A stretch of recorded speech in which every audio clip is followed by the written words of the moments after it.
за вашу встречу. Можно два вопроса прям с колес, что Пожалуйста, называется? пожалуйста. Вот вы сами только что сказали о том, что творится на мировых газовых рынках, и многие страны уже в панике практически от того, что происходит. Цены взлетели, и непонятно, что дальше с ценами, непонятно, что дальше с поставками.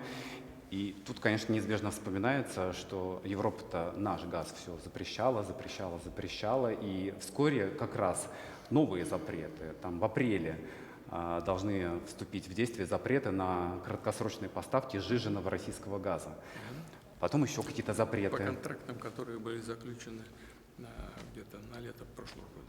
Да, и потом еще запреты. И вот сегодня они там уже заговорили о том, что, может быть, тогда сдвигать эти даты запретов-то, раз такое творится в мире. Ну, во-первых, Россия всегда была и остается надежным поставщиком энергоресурсов для всех наших партнеров, в том числе, кстати говоря, и для европейских. И мы и будем работать именно в таком режиме с теми нашими партнерами, которые сами являются надежными нашими контрагентами, ну, с такими, например, как в Восточной Европе, как Словакия, как Венгрия. Мы поставляем туда энергоносители наши, и нефть, и газ, и намерены это делать в будущем, если, конечно, руководство этих стран будет проводить такую же политику, как и сегодня, а именно будут для нас надежными партнерами.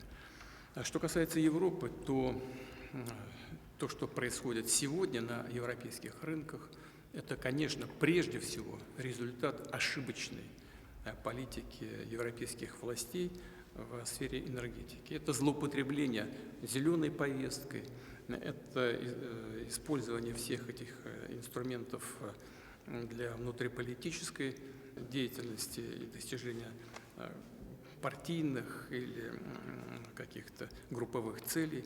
Ничего общего с интересами народов этих стран такая политика не имеет. Вот сейчас действительно поднялись цены и на нефть, и на газ. И что касается нефти, то понятно, это связано в том числе ограничениями на российскую нефть. И вот дополнительно все, что происходит сейчас на Ближнем Востоке с агрессией в отношении Ирана, все это накладывается одно на другое и приводит вот к такому непростому, тяжелому, прямо скажем, для потребителей результату. Что касается газа, то взлет цен на европейском рынке – это даже напрямую на сегодняшний день не связано с ограничениями в поставках газа на европейский рынок.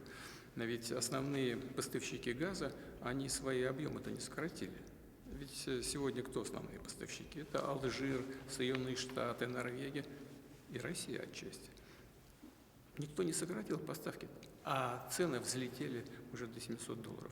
Почему? Из-за общей ситуации на мировых рынках, в том числе на нефтяных и в данном случае на газовых рынках.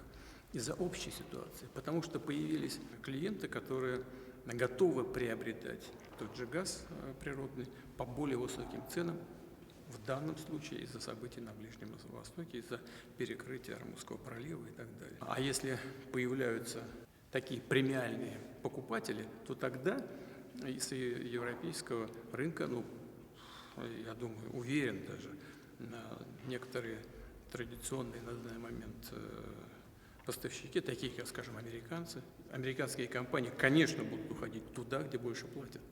Это естественно.